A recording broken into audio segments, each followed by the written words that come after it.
ज्ञानेन्द्रिय च सोचितं कर्म कुर्वति प्रभुस्तुल्य मनोवृत्ति पार्श्वनाथ श्रीयस्तु।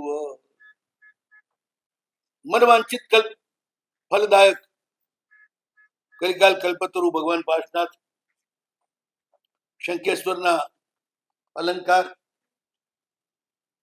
એમના સાનિધ્યમાં આપણા આરાધના દિવસો એક એક વીતી રહ્યા છે. આ દિવસો અતિ દુર્લભ છે. 24 કલાક માત્ર દેવ અને ગુરુના સાનિધ્યમાં રહેવું, સાધનિકોની સાથે રહેવું એ સહેલું નથી. બહુ પુણ્ય હોય ત્યારે જ આવા સંયોગો મળે છે. જેટલા ઉલ્લાસથી આપણે અહીંયા આગળ યથાશક્તિ આરાધના કરીએ એટલું આ સામુદાયિક આરાધનાનું પુણ્ય જે છે ને એવું વધતું હોય છે કે કદાચ બહુ થોડા જ ભાવમાં બધાને ભેગા મોક્ષે જવાનો વારો આવે.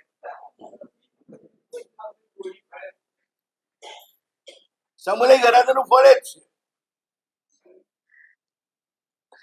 સંઘમાં યાત્રા કરવા જાઓ ને એકલા જાઓ, ચાલવામાં સહેલું ક્યાં પડે. સંઘમાં બધાની જોડે 15-20 કિલોમીટર જતા રહો, ખબર ના પડે. અને એકલા જાઓ તો 5 કિલોમીટર ચાલતા થાકી જાઓ. સામુદાયિક ધર્મ બહુ સહેલાઈથી થતો હોય છે. બધી ક્રિયાઓ પણ સહેલાઈથી થતી હોય છે. એકબીજાનું બળ મળતું હોય છે. અને શંકેશ્વર દાદાના નામથી આવી સામુદાયિક આરાધનાઓ ખૂબ થાય છે. સંઘે એટલા નીકળે છે, અઠ્ઠમ પણ એટલા બધા થાય છે. દર સાલ હજારો અઠ્ઠમ દાદાના નામ પર થાય છે. પેલા તો પોષ 10ની ઉપર જ થતા હતા. હવે તો 12 માસ ચાલતા જ રહે છે અઠ્ઠમ. કોઈનું કોઈ ગ્રુપ આવે, અઠ્ઠમ કરાવે અને લોકો જોડાય સેંકડોની સંખ્યામાં. એવા એ પરમાત્મા એમનો હવે કેટલામો ભાવ? 8મો. જંબુદ્વીપના પૂર્વ મહાવિદ્યાલયની અંદર સુરપુર નામનું નગર, ત્યાં વજ્રબાહુ નામના રાજા, જેમનું બીજું નામ પુલિશબાહુ છે, રાજાની રાણી સુદર્શના, એની કુખમાં વજ્રાયુના ભાવમાંથી, વજ્રનાભના ભાવમાંથી આરાધના કરી ગ્રહવેગમાં ગયેલા ભગવાન પાર્શ્વનાથના હાથમાં ત્યાંનું આયુષ્ય પૂર્ણ કરી 22 સાગરોપમનું અને પધાર્યા. સુદર્શનાના ગર્ભમાં જન્મ થઈ ગયો. આનંદ થઈ ગયો. મોટા થયા, જુવાન થયા, રાજનો ભાર ઉપાડી લેવા થઈ ગયા. એટલે પિતાજીએ કનક બાહુને કહ્યું કે બેટા હવે તમે રાજ સંભાળી લો, હું સંયમના માર્ગે નીકળી જાઉં. મનોરથ તો ઘણા સમયથી હતો, પણ જવાબદારી જે છે એ યોગ્ય વ્યક્તિને ન અપાય ત્યાં સુધી બધું રખડતું મૂકીને નીકળી ન શકાય. હવે કઈ વાંધો નથી, હવે અમે નીકળી જઈએ. પરણાયો નથી હજી રાજકુમારને. બાપાને એવો કઈ ઓરતાય નથી કે દીકરાને પરણાઈને પછી નીકળશું. નક્કી કરી નાખ્યું, રાજ્યાભિષેક કરી દીધો. નાણીને પડી ખબર એટલે તો બહુ ઉદાસ થઈ ગઈ. રાજાને સમાચાર મળતા જ એને સમજાવવા માટે પહોંચ્યા. રાણીએ દલીલો કરી, હજી તો આપણી ઉંમર જ ક્યાં છે, હજી ઉંમર તો થવા દો, પછી દીક્ષા લઈશું. રાજા કે ઉંમરનો પ્રશ્ન નથી, પ્રશ્ન નથી જવાબદારીનો. જવાબદારી ઉપાડનારા હોય પછી આપણે સંસારમાં એવું કયું કામ બાકી રહ્યું છે તે કરવા રહેવું પડે. આવા તો કામ અનંત વાર કરી ચુક્યા છીએ, કોઈ નવું તો છે નહીં. સમજાવે છે રાજા. એમાં જ રાણી અચાનક બેહોશ થઈ ગયા, વિચારવા પડી ગયા શું વાત છે. દીક્ષાની વાતના દુઃખથી બેહોશ થઈ ગયા શું? ઠંડા ઉપચાર કર્યા, હોશમાં આવ્યા રાણી. પૂછ્યું શું વાત છે? બેસકોમ થઈ ગયા. તો કે તમારી વાતો સાંભળતા મને મારા જન્મ જન્માંતર યાદ આવ્યા. ત્યાંથી સ્મરણ ઉત્પન્ન થયું. બે ભાવની ભેળસેળ થઈ, આની ત્યાંની, એટલે હું બેહોશ થઈ ગયો. હવે બધું સ્ટાર્ટ થઈ ગયું, હોશમાં આવી ગઈ. રાજા પૂછે છે શું વાત છે? તને જન્મ જન્માંતરો યાદ આવ્યા? તો કે હા, જન્મ જન્માંતરો યાદ આવ્યા. તો વાત તો કર, શું છે તારી વાત? તો એને વાત કરી કે આજથી 5 ભવ પહેલા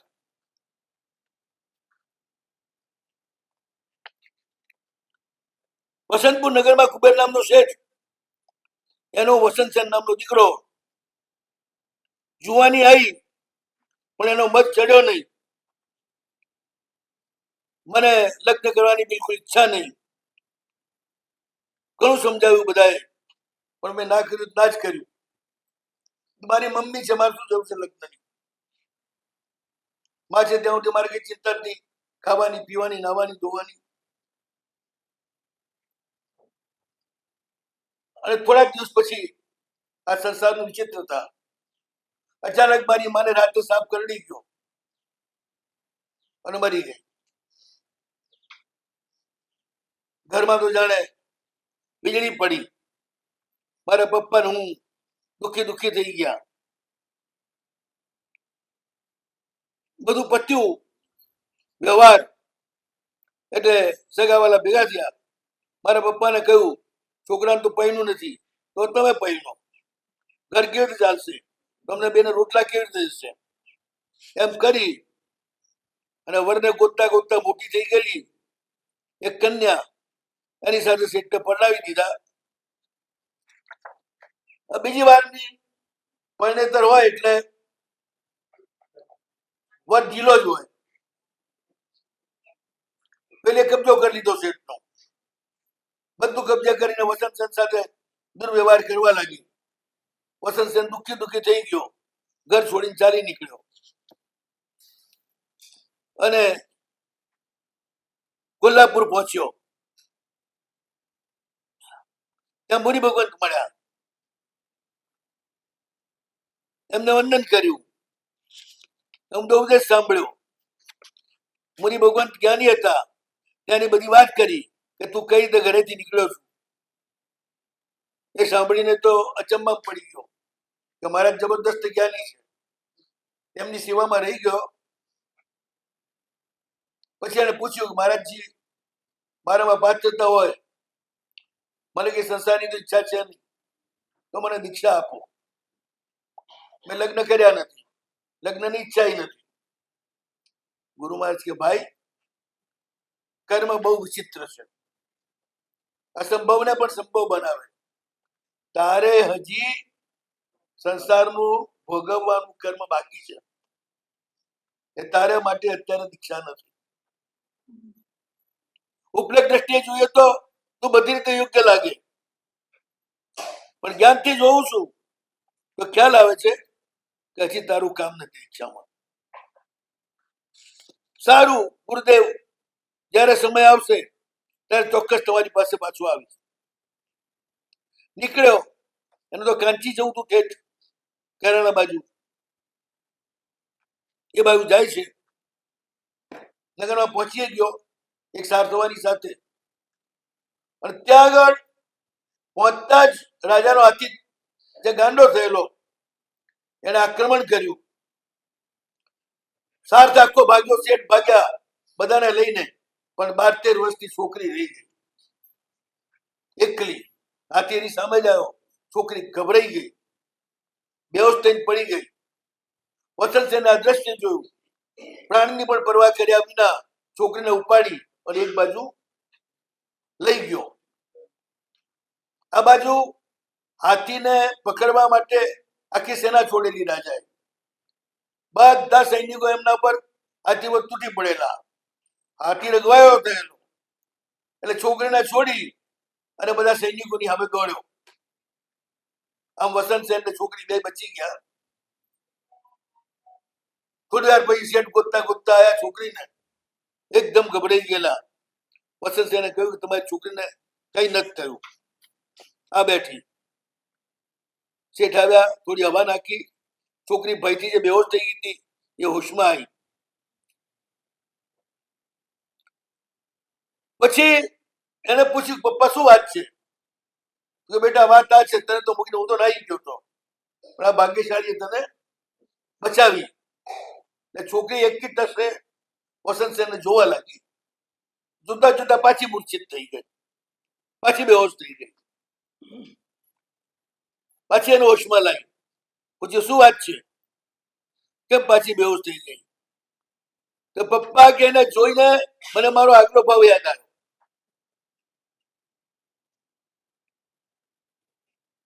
ત્યાંથી સમય બહુ વિચિત્રતા છે. તમને તમારો તો ભાવ યાદ આવે છે, પણ સામી વ્યક્તિ જે છે એની સાથે બી તમારો સંબંધ છે એ બી તમને યાદ આવે અને તમે ઓળખી જાઓ. એ પણ જાતિ સ્મરણની એક વિશેષ શાખા છે, જેમાં પોતાના સંબંધી પણ કોણ છે એની બી ખબર પડી જાય, એ બી યાદ આવી જાય અને એ બી ખ્યાલ આવી જાય. તો એ કહે છે કે સ્વામી મારે પિતાજી, પૂર્વમાં પણ હું આ મહાનુભાવની અત્યંત અનુરાગીની પતિવ્રતા પત્ની હતી. મારો પતિ બહુ ધાર્મિક, દેરાસર, ઉપાશ્રય, સાધુનો સત્સંગ, વરવા બોલાવી લાવવા, સાધર્મિકોને ઘરે લાવી જમાડવા, આ બધામાં એને બહુ રસ. શી ખબર કોઈ પાપનો ઉદય થયો અને મને ધર્મ બિલકુલ ગમે નહીં, એવી મારી સ્થિતિ થઈ ગઈ. અચાનક આવું ઘણી વાર બનતું હોય છે. અતિ ધાર્મિક વ્યક્તિને પણ અચાનક એવો પાપનો ઉદય થાય કે બિલકુલ કશું જ કરવું ગમે જ નહીં.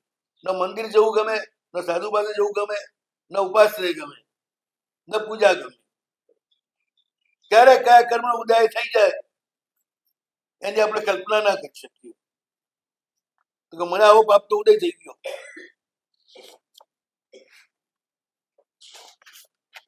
અને ધર્મ જરાય મને ગમે નહીં એવી મારી હાલત થઈ ગઈ. હું એમ જ પૂછતી શું વળી ધર્મ ને શું ધર્મની વાત? આ સાધુઓ મફતનું ખાવા વાળા, ઘરે કામ કરવું નહીં ગમતું હોય તે નીકળી પડેલા.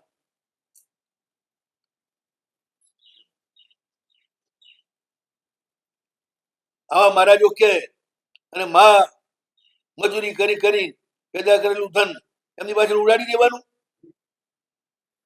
પરભવ કોને જોયો છે? જે ધર્મ નથી કરતા એ લોકો અહીંયા મોજ કરે છે, અબજોપતિ થાય છે, આનંદ આનંદ ભોગવે છે. અને ધર્મ કરતા હોય એમાં કેટલાય દુઃખી દુઃખી દેખાય છે બધી રીતે.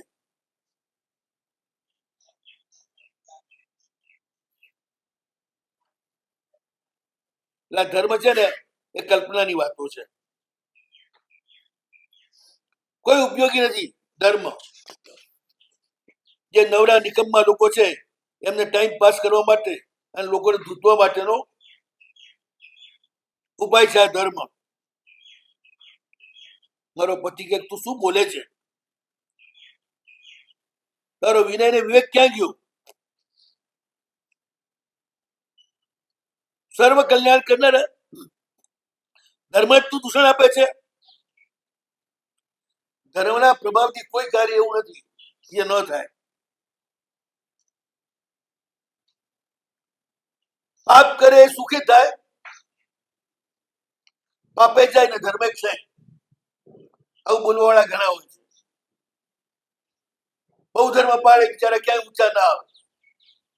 અનીતિ કરે ને લોકોને ઠગે ને ગમે તેમ કરે એ મારા બેટા થોડા વર્ષમાં કરોડોપતિ અબજોપતિ થઈ જાય. અને પૈસો અન્યાયનો ન આવી જાય એવું ધ્યાન રાખનારા માંડ બે પાંદડી ના થાય. એટલે એવું બધું કઈ છે જ નહીં. એટલે તું કહે છે ખોટું છે. તું જે જુએ છે ને કે પાપ કરનારા લોકો પણ આ ભાવમાં રૂપાળા, નિરોગી, બળવાન અને ધનિક હોય છે. એ એમણે આગલા ભાવની અંદર ધર્મ કર્યો છે એટલે. પણ જેટલા ધાર્મિક દુઃખી છે ધર્મનું ફળ આ ભાવમાં તો મળે નહીં. પાપનું ફળ પણ આ ભાવમાં નથી મળતું અને ધર્મનું ફળ પણ આ ભાવમાં નથી મળતું. આગલા ધર્મનું ફળ પેલા પાપી ભોગવે છે, આગલા ભાવમાં કરેલા પાપનું ફળ ધાર્મિકો ભોગવે છે. પાપીનો આવતો ભાવ ખરાબ થવાનો, ધર્મીનો આવતો ભાવ સુધરવાનો. પણ જે કઈ સુખ દુઃખ છે ધર્મ ને અધર્મના કારણે જ છે, પાપ અને પુણ્યના કારણે જ છે. જો એ ન હોય પાપ અને પુણ્ય તો બધા સરખા થઈ જવા જોઈએ, પણ નથી થતા. માટે તું આ ખોટું પાપ ના બાંધ, ધર્મની નિંદા ન કર. આ આપણે પૈસો પાપથી દુઃખથી ભેગો કરીએ છીએ, ડરતા ડરતા સાચવીએ છીએ. એ ક્યારે જતો રહેશે એની ખબર નથી. બરાબર હાથમાં પકડી રાખો, કેટલી વાર રહેશે, પાણી થઈને ગળી જશે. એમ 7 તાળાની અંદર પણ રાખેલા પૈસા છે ને એ ભાગી જાય, રહે નહીં. એટલે એવો ધન ધર્મના સ્થાનમાં આપણે વાપરીએ ને તો એ આપણે જમા કર્યું કહેવાય.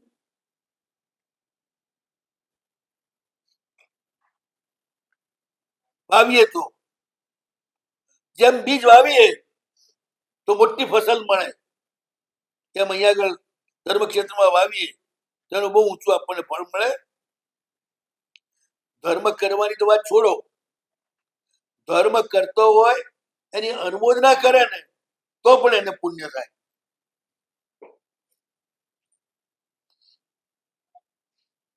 સિપાળે આગલા ભાવમાં દ્રૌપદની હોળી કરી,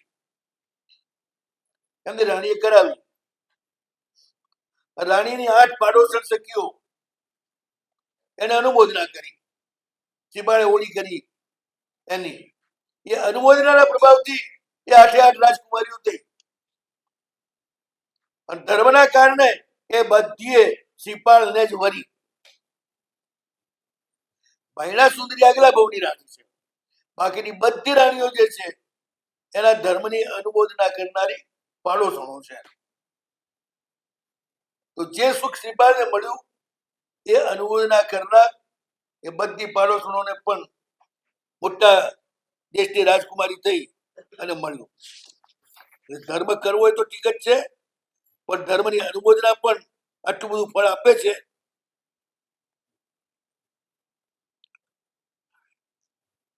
ધર્મ કરે, કરાવે, અનુમોદે એની બરિયારી છે. ઘણું સમજાવ્યું મારા પતિએ, મારા મગજમાં જરાય બેસે.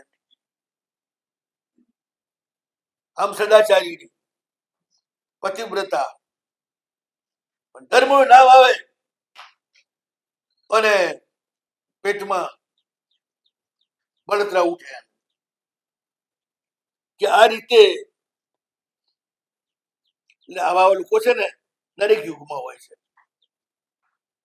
આ યુગમાં જોયું નથી, દરેક યુગમાં દરેક ક્ષેત્રમાં. દુનિયામાં કશું નવું નથી, કશું જૂનું નથી, માત્ર પુનરાવર્તન જ હોય છે. આવું નવી ફેશન આવે ને એટલે તમને એમ લાગે કે નવી આવી, કશું જ નવીન થયો. આ દેશમાં જ કોઈક બીજી પ્રજા એવા જ કપડા પહેરી ફરતી હશે, એનું અનુકરણ છે. કોઈક પંજાબીનું, કોઈક બંગાળીનું, કોઈક કેરાલા બાજુનાનું. અહીં આવે એટલે ફેશન થઈ જાય, ત્યાં આગળ એમનો ડ્રેસ હોય. કશું નવું છે જ નહીં. એટલે આ બાઈને જરાય ધર્મ ગમતો નથી. એ કહે છે મને ગમતો નહોતો, મેં ખૂબ જ ધર્મની નિંદા કરી, એના કારણે એક દિવસ મને કોઢ નીકળ્યો. કોઢ જે નીકળે છે ને એ ધર્મની નિંદાના કારણે જ નીકળે છે, અથવા ધાર્મિકની નિંદાના કારણે જ મોટા ભાગે નીકળે છે. એટલે પોતે નિંદિત થઈ જાય કોઢ નીકળે એટલે. સિપાળને પણ જે કોઢ નીકળ્યો એ મુનિઓની નિંદાના આશાના કારણે નીકળ્યો. ભયંકર કોઢ નીકળ્યો. મારું શરીર આખું નષ્ટ થઈ ગયું, નાક મારું ખવાઈ ગયું અને બૂછું થઈ ગયું. આંગળીઓ પણ મારી ખરવા માંડી. આખા શરીરમાંથી પરુ ને પછ ઝરવા માંડ્યા. માખીઓના ટોળે ટોળા મારા શરીર ઉપર બેસે, બિન બિન કર્યા કરે. મરેલા સાપના મરદા કરતા પણ ભયંકર દુર્ગંધ મારા શરીરમાંથી ઉઠે. મારી આ અવસ્થા થોડા જ ટાઈમમાં થઈ ગઈ. ધર્મની નિંદાનું ફળ મને તરત જ મળ્યું. મેં વિચાર કર્યો, યુવાનીના મધમાં બુદ્ધિ ભ્રષ્ટ થવાના કારણે મેં ધર્મ અને ધાર્મિક બેની જે નિંદા કરી એનું ફળ હવે મને મળી રહ્યું છે. હવે હું શું કરું? આમાં જીવાય એવું છે જ નહીં. આગમાં બળી મરું કે કાળકૂટ ઝેર ખાઈને મરી જાઉં કે ફાંસે વળગીને જીવ છોડું? શું કરું? શું કરવું જે ત્યાં દુઃખ મારું જાય? મારે દુઃખથી ત્રાસે એટલે આત્મહત્યા માટે વિચારો કરે. પણ કે આત્મહત્યા કરવાથી કરેલું પાપ થોડું છોડી જાય. હું શું કરું એમ ચિંતામાં પડી છે હું. મારા પતિને મેં બધી આ વાત કરી. આટલી મારી ખરાબ અવસ્થા થઈ તો એ મારો પતિ એટલો ખાનદાન કે એને મને કાઢી ન મૂકી, એને મને બહાર ન મૂકી દીધી. એ મને હજી સાચવી રહ્યો હતો. મેં એને કહ્યું કે હવે મારાથી જીવાય એમ નથી. મને કોઈ અનુષ્ઠાન બતાવો કે જેનું ફળ મને આગલા જન્મમાં જબરદસ્ત મળે અને જલ્દી પ્રાણ પણ છૂટી જાય. મારા પતિએ મને કહ્યું એનો ઉપાય એક જ છે, તું અનશન કર અને નવકારનો જાપ કર, બીજું કશું તારે કરવું નથી.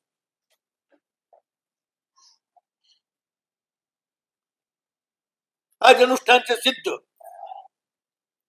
મેં અનશન કર્યું, નૌકારના જાપમાં હું લાગી ગઈ. મારા પતિ મારી બાજુમાં રહ્યા, મને આરાધના કરાવતા જ રહ્યા, સમાધિ આપતા જ રહ્યા, નૌકાર સંભળાવતા જ રહ્યા. અને એ રીતે મેં પ્રાણ છોડી દીધો. ત્યાંથી ગઈ દેવલોકમાં. ત્યાંથી ચેવી અને પિતાજી હું તમારા દીકરી તરીકે અહીંયા જન્મ થઈ છે, મારો જન્મ થયો. આ મારા ઉપકારી મારા પતિ, એને જોતા જ મારા મનમાં ઉહાપો થઈ ગયો અને મને ખ્યાલ આવી ગયો કે મારા આગલા ભાવના પતિ યાદ છે. અને આખો આગલો ભાવ યાદ આવી ગયો. વસંત સેન આ બધું સાંભળ્યું એટલે એ વિચારમાં પડી ગયો. બધી જાણીતી વાત. એની આંખો બીચાઈ ગઈ, એ બેહોશ થઈ ગયો. સારથવાએ હવે એને હવા અને પવન નાખ્યા, સ્વસ્થ થયો. એટલે સારથવાએ પૂછ્યું તને શું થયું?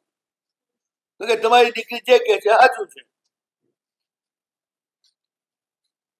આગલા ભાવના અમે બંને સાથી. સારથવા કીધું હાલો મારા ઘરે. લઈ ગયો ઘરે.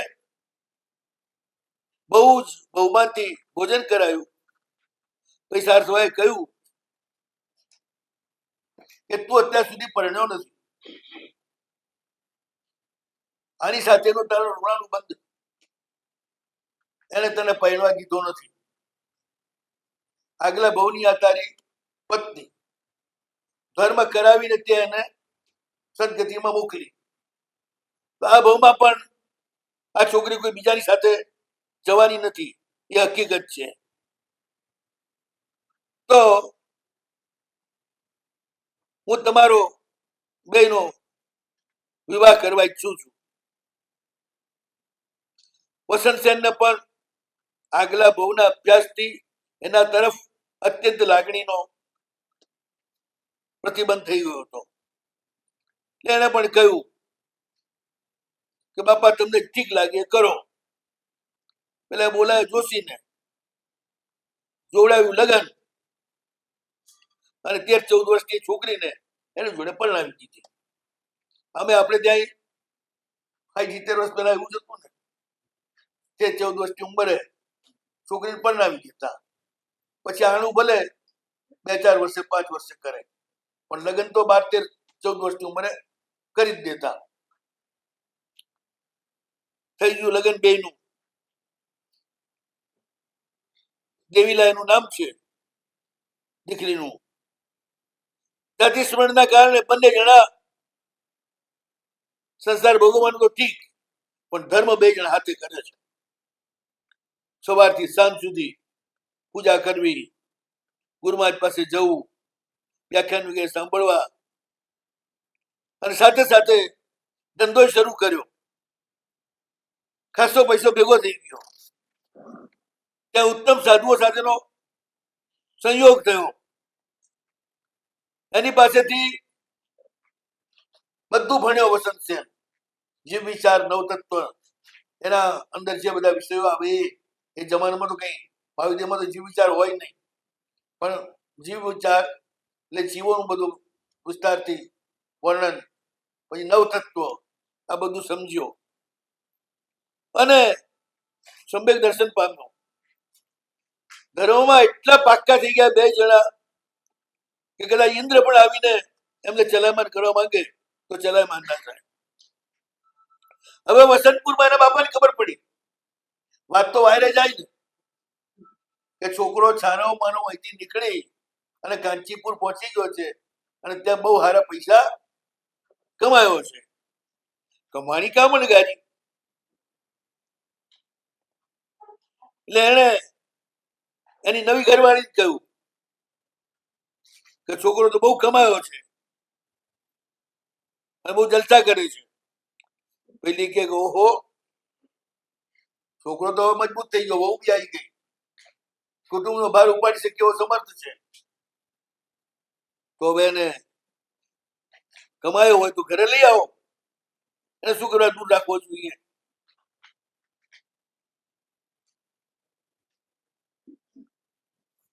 એવો છોકરો શું કામનો કમાઈને મા બાપની સેવા ન કરે? અને એવા મા બાપ શું કામના જે છોકરાનું કમાયેલું ભોગવી ના શકે? જનરલ સંસારની વ્યક્તિઓનો તો આ જ હોય ને. પરમાર્થ જાણતો હોય એ એમ સમજે કે છોકરાની કમાઈ પર જીવવા જેવું નથી. આપણી કમાઈ પર જીવીને છોકરા તૈયાર થાય એટલે છોડી જતા રહેવા. તો ઝઘડાય નહીં, કઈ નહીં, કોઈ ક્લેશ પણ નહીં, કશું જ નહીં, શાંતિ. તો કે લઈ આવો. કુંવર કે એમ તો ના આવે, હવે મારે જ જવું પડશે. તમે જાઓ પણ લઈ આવો. જો આ સાવકીમાં ભૂખ્યા મારીને કાઢી મૂક્યો તો હવે કમાણી કરે છે, લાવો. દુનિયામાં સ્વાર્થ વાળો છે. કેટલાક માણસોને લઈને કુબેર દત્ત ગયો. વસંત સેનના ઘરે પહોંચ્યો. જોયા કે પપ્પા છે ગમે તેમ તોય પગમાં પડ્યો, પપ્પાની ખૂબ સેવા કરી. પછી પૂછ્યું 2 દિવસ પછી, શું વાત છે, કેમ પધાર્યા? બેટા કે તું જે દિવસથી ગયો એ દિવસથી મને ઘરમાં ગમતું જ નતું. ન ઘરમાં, ન દરવાજામાં, ન દિવસે ન રાતે. ન લોકો વચ્ચેના વનમાં, ન સગામાં, ન આસનમાં, ક્યાંય મને ગમતું નતું. આખો દિવસ તું જ યાદ આવતો હતો. ત્યાં મેં સાંભળ્યું કે તું તો બહુ સારું જીવન જીવી રહ્યો છે. એટલે બહુ ખુશ થઈ ગયો હું કે ચલો મારો દીકરો સુખી છે. એટલે ઘરનું કામ છોડીને અહીં આવ્યો છું. હવે મારી એક જ ઈચ્છા છે કે તું ઘરે ચાલ. ભલે પિતાજી. તબિયતના કારણે સાવકી માતાએ એની સાથે કેવું વર્તન કર્યું હતું એ વાતને એને વિચારી દીધી. અને એ માં કઈ બદલી થોડી ગઈ હોય, એ તો જે છે જ છે. આદત પડી સુધરે નહીં. કોક જ સાવકી માતા એવી હોય કે સગા દીકરા કરતા સાવકીના દીકરાને વધારે સારી રીતે સાચવે, પણ એવી હજારોમાં એક હોય. બાકી મોટા ભાગે નવી માતા છે એને જૂના દીકરાઓ ગમતા નથી. તો એને વિચાર ના કર્યો, જવાનો વિચાર કર્યો. એ તો હોશિયાર હતો, એમ કે પપ્પા ₹1,00,000 લઈ જાઓ, પણ મારે નથી આવવું. હવે મીઠી વાતોમાં હું બોલવાઉં નહીં, પણ આ તો ભલો છે. તરત તૈયાર થઈ ગયો. દેવીલાની સાથે એના પપ્પાને વાત કરી અને વસંત સેન બધો ધનમાલ મિલકત લઈ ઘર તરફ ગયો. થોડા દિવસમાં પહોંચી ગયા અને ઓહો હો સાવકી માતા કઈ ઓછી થઈ જાય જાણે સગા દીકરો એના કરતા વધારે. એટલો બધો એનો સત્કાર કર્યો, એવી મીઠી મીઠી વાત કરે કે ચક્કરમાં આવી જાય. જેનો સીધા ચાલે ત્યાં સુધી ઠીક, પણ જો નાટક કરે ને તો બધાને ભૂલવી નાખે, એવું નાટક કરે. એટલું બધું એને આમ ગૌરવ આપે છે ડગલે ને પગલે, મારો દીકરો બહુ ડાયો, આમ તેમ દીકરું પૂછવું. દંભ જોરદાર ફેલાયો, એટલો પ્રેમ બતાડે છે કે ના પૂછો વાત. વસંત સેને તો પાણી કરી નાખ્યો. અને એ રીતે એનો બધો પૈસો પોતાના કબજામાં લઈ લીધો. દીકરાએ બધું મારો આપી દીધું. આવી માં હોય પછી રાખી શું કામ? દેવીલાને ખ્યાલ આવી ગયો કે મારા હાહુજીના પરિણામ રૂડા નથી. બહુ તો ઓળખી જાય ને સાસુને, ઓળખી ગઈ. એને વસંત સેને કહ્યું કે મા ઉપર બહુ ભરોસો ના કરતા. આ માયાવી છે, સરળ નથી. નમન નમન મેં ફેર હે, બહુ તો નમે નાદાન, દગલબાજ દુના નમે, ચિત્તા ચોર કમા. દગલબાજ છે ને ડબલ નમે. બહુ મીઠી વાત કરે, બહુ ઊંચી વાત કરતા બહુ વારી જતા હોય તો ચેતી જવું, ત્યારે ફસાવું નહીં. આ સંસારમાં છે ને જેટલી અનુકૂળતા વધારે મળે ને એટલા ચેતી જવું કે આ બધા ફસાવાના ફાસલા છે. દુઃખ આવે તો ગભરાવું નહીં, પણ સુખ વધારે પડતું આવે તો ગભરાજો કે ક્યાંક ફસાઈ જઈશું અને ક્યાંક દુર્ગતિમાં ધકેલાઈ જઈશું.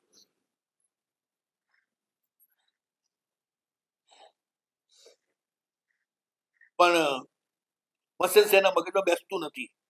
હંમેશા પુરુષો ભોળા હોય છે, બહેનોને ઓળખતા વાર લાગે એમને. ધીરે ધીરે વસંત સેનો ખર્ચો ખૂટ્યો. પેલો પૈસો તો બધો મારા કબજામાં છે, જે થોડું ઘણું હતું રોકડું એ વાપરતા રહ્યા. એટલે એક દિવસ એને માને કહ્યું કે માં, આટલો બધો પૈસો લઈને આવ્યો હતો, ક્યાં ગયો? એ બેટા વ્યાજે મૂક્યો છે અને કેટલોક ધંધામાં નાખ્યો છે. સારું, થોડુંક ધન એમાંથી લાવજે તો હું પણ કોઈ ધંધો કરું, કારણ કે ધંધા વિના પૈસો વધે નહીં. બાકી ભલે. એને વિચાર કર્યો કે હવે આ પાછો કમાવા બહાર જશે, હવે એને ક્યાંય જવા દેવો નથી.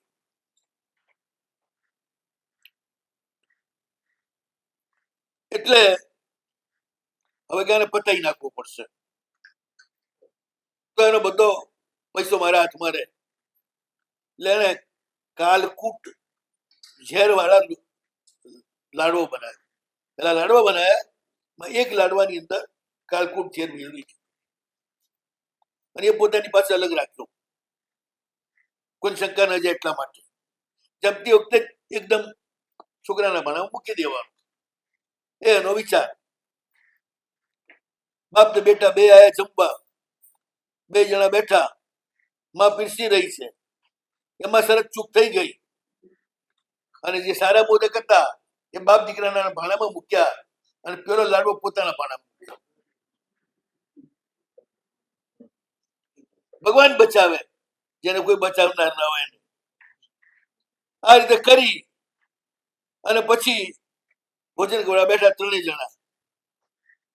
પેલું તો કાલકૂટ ઝેર, એક ને બે કોળિયા જ્યાં ગયા એના પેટમાં માના અને ભયંકર ઝેરનો પ્રભાવ ફેલાણો, બેહોશ થઈને પડી ગઈ, તરફડવા લાગી, અંદર અંતરના કપાઈ રહ્યા છે, પેટ આખું બળી રહ્યું છે.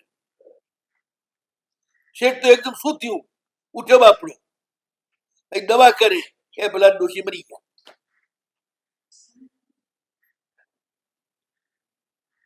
ખાડો ખોદે તો પડે. જે બીજાના માટે વિચાર કરે ને, આમાં જો પુણ્યશાળી હોય તો એના ઉપર જે પડે. ખરેખર ગમે તો બુદ્ધિશાળી હોય ને, જે પારકાનું ખરાબ કરવા ઈચ્છે આજ નહીં તો કાલ ફસાયા સિવાય રહે નહીં. આ તો મરી ગઈ બિચારી.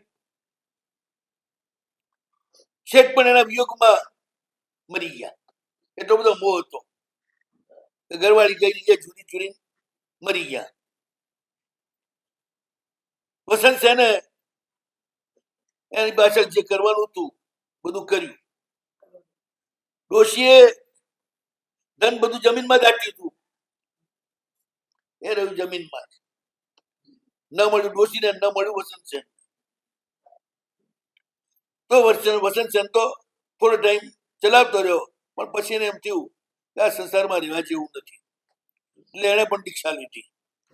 ના, એ નીકળી ગયો અને શીલ પાલતા પાલતા મરીને સૌધર્મ દેવલોકમાં દેવ થયો. કાળ કરી ગયો. આ ભરત ક્ષેત્રની અંદર જ કાશ્યપુરમાં જીતશત્રુ નામનો રાજા થયો.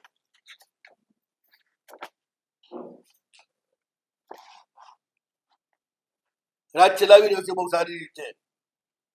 અને એની પૂર્વભવની સાવકી માતા ઝેર ખાઈને મરેલી, કેટલાય ભવમાં રખડીને અકામ નિર્જરાથી ઊંચી આવી અને કૌશલ દેશના રાજા એની દીકરી મદર કંદલી થઈ, જુવાન થઈ. એટલે બાપા એને જીતશત્રુ ગમી ગયો જમાઈ તરીકે, એટલે જીતશત્રુને મદન કંદલી પરણાવી બહુ મોટા દાયજા સાથે.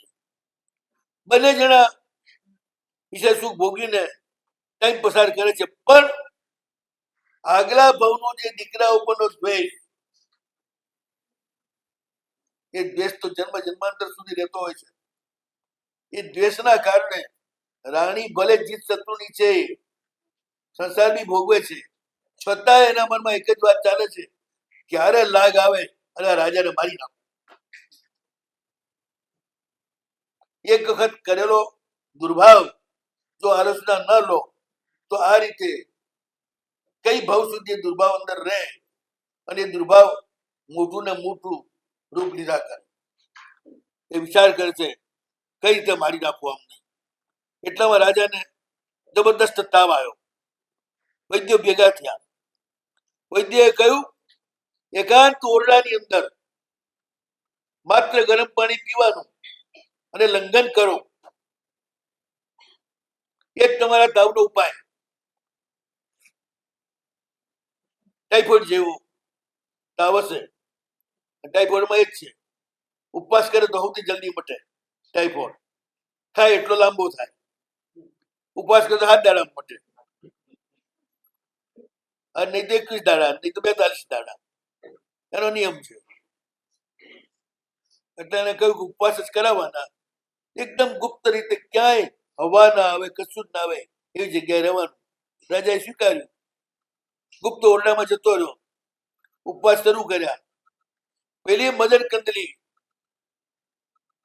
બડી બનાવટી છે, નાટકીય છે કે મારા પતિ નો ખાય તો હું પણ ના ખાઉં, મારે બી ખાવું હરામ.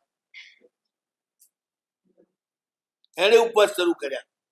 રાજાને ખબર પડી. રાજાએ કેવડાવ્યું, અરે આટલું બધું એને મારા ઉપર સ્નેહ છે, ગજબ કહેવાય. પોતાના પ્રધાનોને મોકલ્યા કે સમજાવ ખાય, મારી જિંદગી થોડી માંદી છે. બહુ સમજાવી. એ તો કે મારે ખાવું ને પીવું, જીવવું ને રહેવું, સુખ ને દુઃખ બધું મારા પતિની સાથે. એમ થઈને બહુ કઈ થઈ ગઈ. પણ મારી બેટી રાતના ટાઈમે કોઈ ના જુએ ને એને બદામ બદામ ખાઈ લે. ઓછું ખાવાથી ચાલે ને, એકદમ મજબૂત રહે ને, એવું કામ પટાવી લે. રાતના દાડે ઉપવાસ, બદામ ખાય અને એવું જ ખાય, એટલે કઈ બહુ જવું ના પડે, એટલે બીજી કોઈ ખટપટ નહીં. દેખાય દુબળા પણ શક્તિ રહે. આ રીતે એને લાંગણ ચાલુ રાખી દેખાવની. કેટલાક દિવસ ઉપવાસ ના થયા, રાજાને જ્વર ઉતરી ગયો.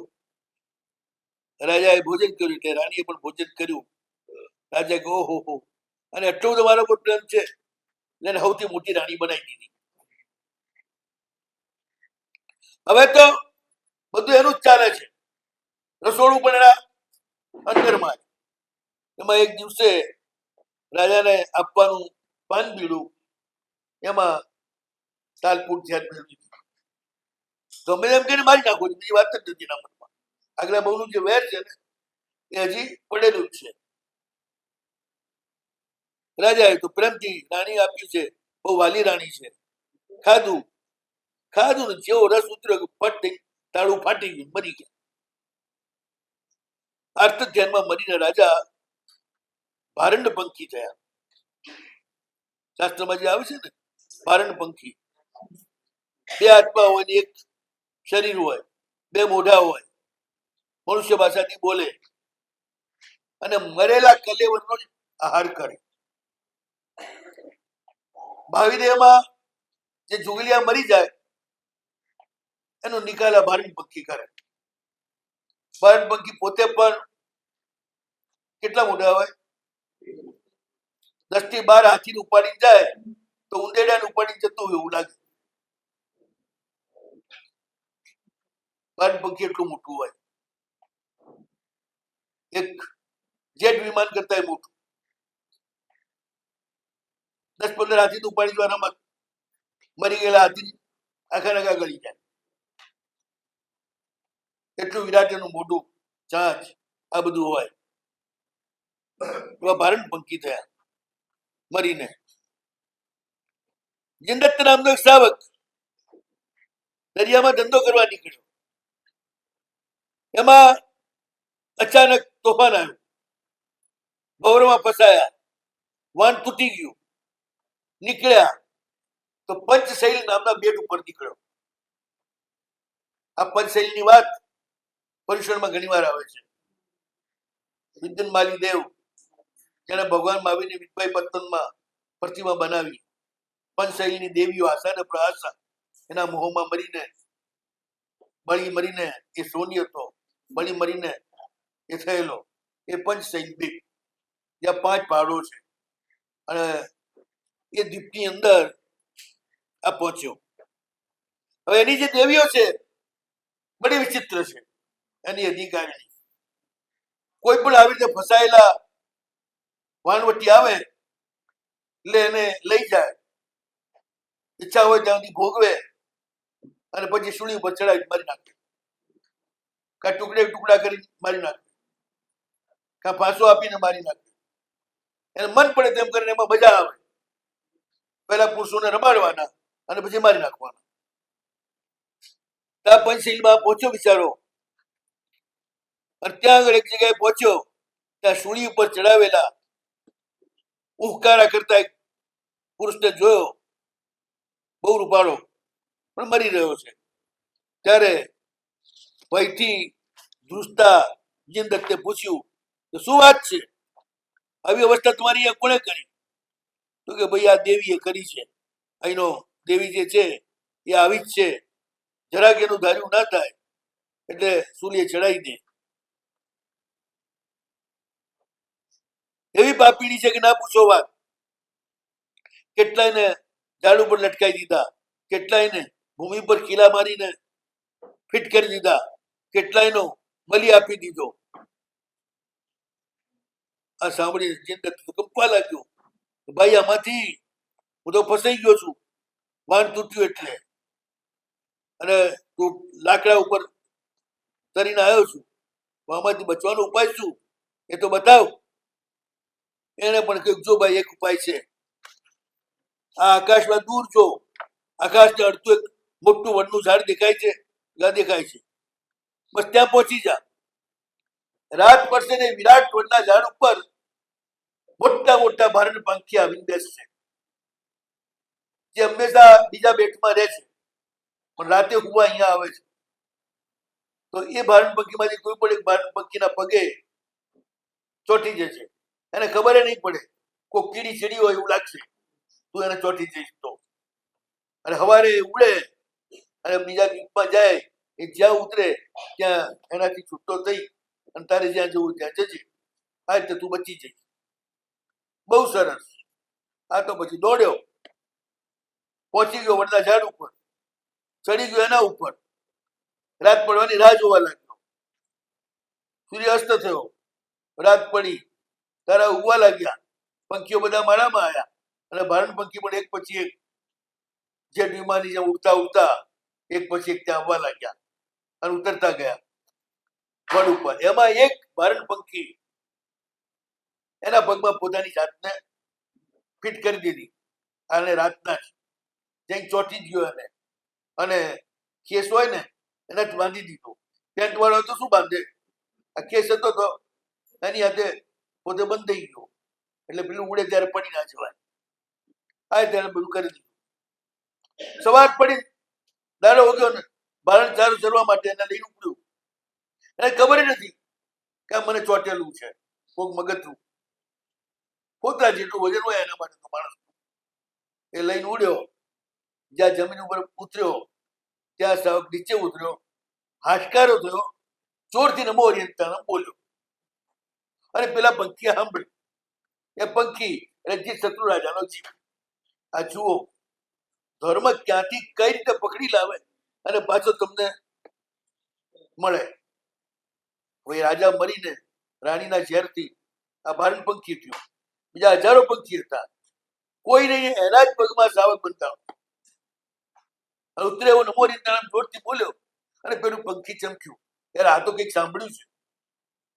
વિચાર કરતા કરતા કરતા એને યાદ આવ્યું, ઓહો હું ગયા ભાવમાં અજીત શત્રુ રાજા હતો, મુનિ ભગવંતો આવતા હતા અને આ રીતે નૌકાર સંભળાવતા હતા, એ બધું એમને યાદ આવ્યું. હવે વિચાર કરે કે હવે હું શું કરું. બધા ભાવ યાદ આવી ગયા, તે વસંત સેનથી લઈને અહીં સુધીના, કે હવે હું શું કરું, કે હવે તો બીજું કશું થાય નહીં મારાથી, બસ અનશન કરી લઉં. નિર્જીવ શિલાતલ ઉપર જઈ અનશન કરી બેસી ગયું. એ પંખી નમસ્કાર મંત્રનું સ્મરણ કરે છે, અને આ રીતે સ્મરણ કરતા કરતા એ પંખી મરીને મોટા રાજાની દીકરી થઈ, અને મોટી થઈને આ સુદર્શના નામથી તમારી હું પત્ની થઈ. આ વાત સુદર્શના રાણીએ કરી પૂરી, કે મારું મૂર્છાનું કારણ એ મારા જન્મ જન્માંતર મને યાદ આવ્યા. રાજા પણ આ સાંભળી અને વિચારમાં પડી ગયા. એને કહ્યું કે રાજા, તમે આ ધર્મોપદેશ કરી સંસારના મોહમાં કૂદેલી મને બહાર કાઢી. જન્મ જન્માંતર જોયા ત્યારે ખ્યાલ આવ્યો કે આ સંસાર કેટલો બધો અસાર છે. તમે તો મારા બહુ જ ઉપકારી છો. હવે આપણે તમે એકલા નહીં, આપણે બંને જણા હવે દીક્ષા લેવા જઈશું. એ રીતે નક્કી કર્યું. હવે આગળ કઈ રીતે જાય છે, કારણ કે બધી દુનિયામાં ઘટનાઓ ક્યારેક કેટલી બદલાઈ જાય એ ખબર જ નથી પડતી. નિર્વિઘ્ને તો કોક જ મેળવી શકે, બાકી બહુ પુણ્ય હોય તો જ વિઘ્નો ટળે ને મળે. સેવામાં